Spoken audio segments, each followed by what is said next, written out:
نشد ما یه بار بزنیم زیر خنده یا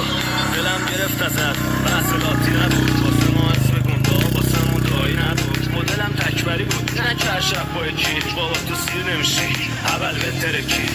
چند تا پسر مثل منم خونک شد همیشه خاطره دارم و شما تو عشه لب دریا مست مست بغلم خوابت برد چیزی یادت نمیاد میگم باز جالب شد همین چند روز پیش زار میزدم دیگه نرود مدیار حرف ما پیش دیگه نشد دیگه قبل این که بگن میگم عرضه ای بیزات روش کردی نمیشد حل بشی مادرم سراغت رو گرفت گفتم ولم کرد یه چند تا به جز من داشت صاف اومد به من زد گفتم گوشی تو رو قطع کردی پیشت سخت معتاد چشمات بودم بی تو من چی بزنم الان خوبی نه تختا رو تست کنی استی که با من داشتی حال حاضر Likey